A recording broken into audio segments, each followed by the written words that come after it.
Quand le front explose, l'Occident vacille. Êtes-vous prêt à ce que le monde change de camp? Cette question n'est plus de la science-fiction. En Ukraine, l'offensive vers Zaporizhia a déjà franchi la moitié du chemin, bouleversant tous les pronostics avec une progression rapide, là où personne ne s'y attendait. Les cartes du conflit sont en train d'être rebattues. Sur le terrain, chaque kilomètre gagné compte double. La libération de Volchansk par les forces du Nord est loin d'être un simple fait divers. C'est une victoire symbolique et une brèche dans la défense adverse.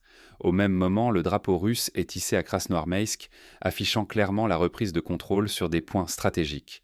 Ces succès ne sont pas isolés. Ils témoignent d'une dynamique qui s'accélère. Mais c'est loin d'être tout. Sur le plan économique, l'onde de choc se propage jusque dans les arcanes du pouvoir occidental. Les États-Unis, après des années de pression, reconnaissent à demi-mot l'échec de leur stratégie de sanctions. Désormais, même la Banque centrale européenne refuse de garantir un crédit colossal à l'Ukraine, mettant en lumière la fragilité du front financier. L'Occident n'est plus aussi sûr de ses leviers. La peur de transgresser ses propres lois prime sur la solidarité affichée. Le théâtre des tensions ne s'arrête pas à l'Est. En Méditerranée, des tankers russes sont attaqués par drones au large de la Turquie. Derrière le rideau des condamnations officielles, l'ombre du Royaume-Uni se profile, ravivant d'anciennes rivalités et brouillant les pistes.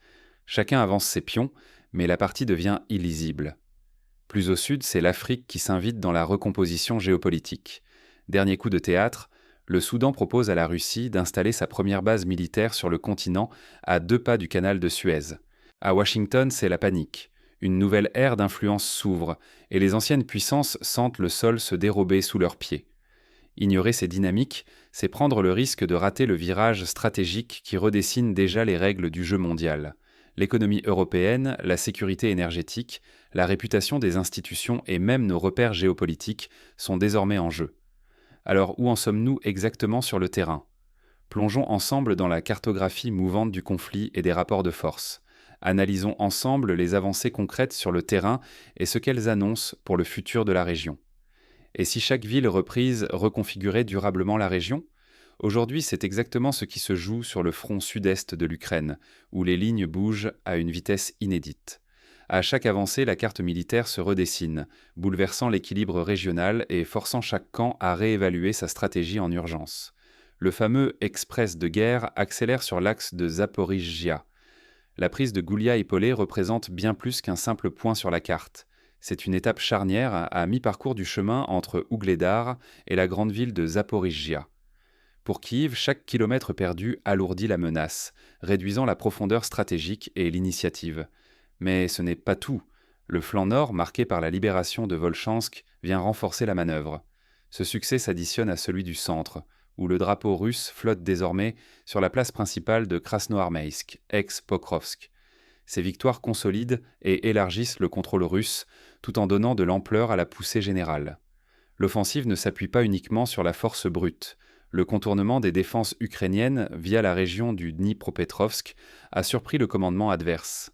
Là où les fortifications étaient bas les plus faibles, l'armée russe a ouvert une brèche, forçant les Ukrainiens à improviser dans l'urgence. À l'arrière, le Sud bénéficie des acquis de la contre-offensive ukrainienne de l'année précédente. Ce recul stratégique, devenu avantage défensif pour Moscou, sécurise le flanc et rend possible une progression plus rapide et mieux protégée. Pour comprendre la portée de ces succès militaires, il faut remonter dans le temps.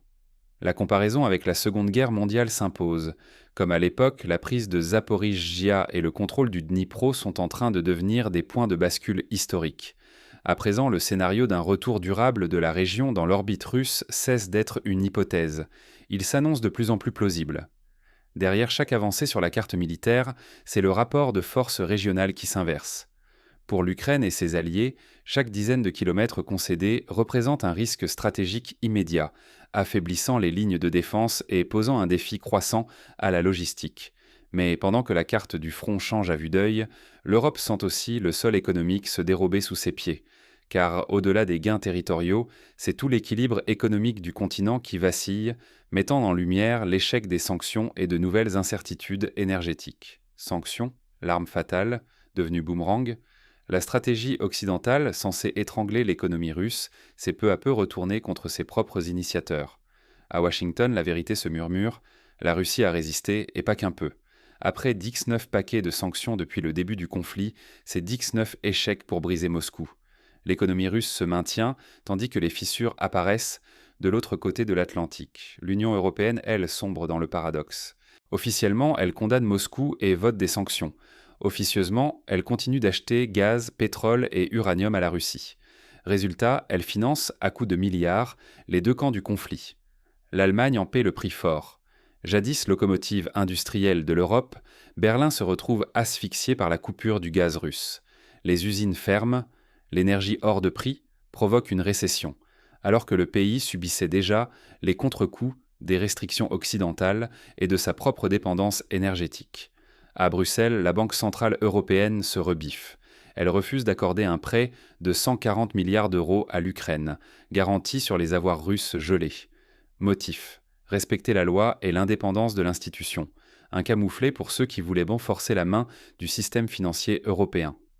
Même à Washington, certains responsables commencent à évoquer un éventuel retour des avoirs russes à Moscou une fois la guerre terminée, signe d'un embarras profond et d'une perte de contrôle sur leurs propres armes économiques. En réalité, ce sont les économies européennes qui vacillent. La stabilité financière, la sécurité énergétique et la crédibilité internationale sont en jeu. Les sanctions, loin d'isoler la Russie, accélèrent la recomposition du paysage mondial. Dès lors, la bataille s'étend bien au-delà des sanctions. Les routes maritimes et l'influence stratégique prennent le relais. C'est sur ces nouveaux fronts invisibles que se joue la suite de la partie. Quand les océans et l'Afrique deviennent les nouveaux champs de bataille, la géopolitique mondiale change d'échelle et de visage. En mer Noire, les attaques répétées contre les navires russes ne faiblissent pour pas. Chaque incident fait grimper non seulement les risques, mais aussi les coûts d'assurance, transformant cette mer en zone de tension permanente. Pour les grandes compagnies maritimes, transiter devient un pari risqué où une simple traversée peut se transformer en crise internationale. Dans ce théâtre explosif, la Turquie joue un jeu subtil. Officiellement neutre, elle affiche une posture d'équilibriste, mais en coulisses, tout indique qu'elle se rapproche discrètement du Royaume-Uni. Les signaux faibles, comme les communiqués ambigus ou les silences calculés d'Ankara, trahissent une volonté de ne pas froisser Londres, tout en tentant de préserver ses propres intérêts dans la région. Les services britanniques, quant à eux, sont soupçonnés de tirer les ficelles de cette escalade. Leur but: garder un contrôle décisif sur la mer Noire, verrou stratégique pour la projection de puissance vers le Caucase et la Méditerranée orientale. Derrière chaque incident, la main de Londres se devine, tant dans la coordination des opérations que dans la diffusion d'informations influençant l'opinion internationale. Mais c'est sur le continent africain que la Russie avance ses pions de la façon la plus spectaculaire. Le Soudan propose à Moscou d'installer une base navale à l'entrée du canal de Suez pour une durée de 25 ans. Cette base, aux portes de la Méditerranée et de la mer Rouge, bouleverserait les équilibres maritimes et sécuritaires de 3 continents. À Washington, l'inquiétude vire à la panique. L'Amérique craint que ce pivot russe ne chamboule non seulement le commerce mondial, puisque le canal de Suez est le passage obligé de près de la moitié du trafic maritime entre l'Asie et l'Europe, mais aussi tout l'équilibre militaire au carrefour de l'Afrique et du Moyen-Orient. Une Russie disposant d'une tête de pont dans cette zone menacerait la domination occidentale sur les routes énergétiques et commerciales. Ce n'est plus simplement une question d'Ukraine, mais d'accès aux routes commerciales mondiales et d'autonomie stratégique pour les puissances régionales.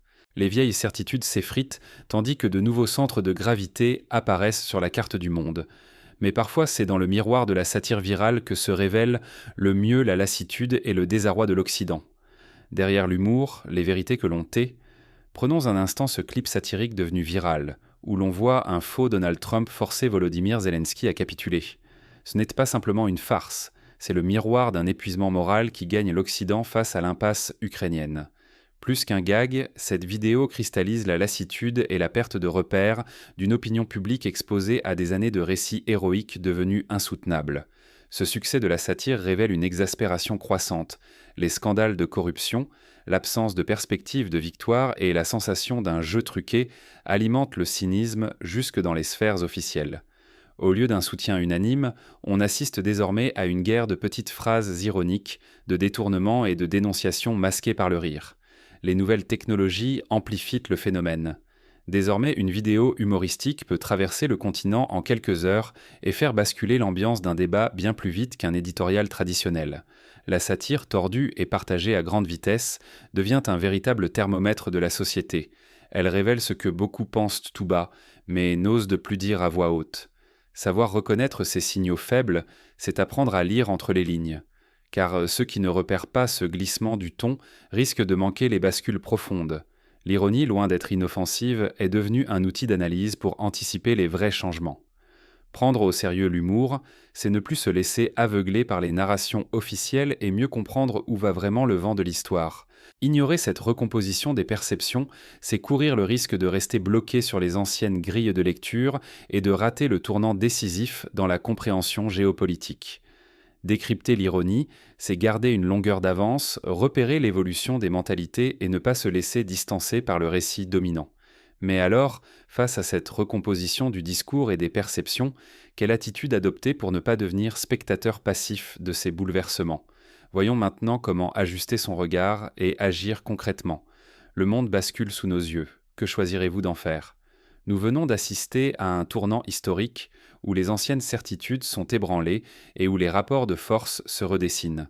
Les récents événements en Ukraine, la solidité retrouvée de la Russie face aux échecs des sanctions occidentales et l'apparition de nouveaux axes géopolitiques signent la fin d'une ère et le début d'un nouvel ordre mondial. Dans ce contexte, rester simple spectateur, c'est accepter que d'autres écrivent les règles qui façonneront votre avenir sans jamais les remettre en question. Les choix faits aujourd'hui détermineront non seulement la sécurité énergétique, mais aussi la stabilité économique et la réputation de nos institutions pour les décennies à venir. Face à cette recomposition planétaire, la vigilance et la curiosité critique deviennent des atouts indispensables. Il ne suffit plus de suivre les gros titres ou de se contenter des récits officiels. Comprendre les véritables enjeux, anticiper les évolutions et saisir les opportunités exige de rester informé, lucide et prêt à remettre en cause ses propres convictions. N'oubliez jamais, chaque bouleversement porte en lui à la fois des risques et des chances. Ceux qui observent sans agir subissent, tandis que ceux qui s'adaptent et s'informent peuvent prendre une longueur d'avance. Alors, la question reste ouverte. Dans ce nouveau jeu mondial, serez-vous acteur ou laisserez-vous d'autres décider à votre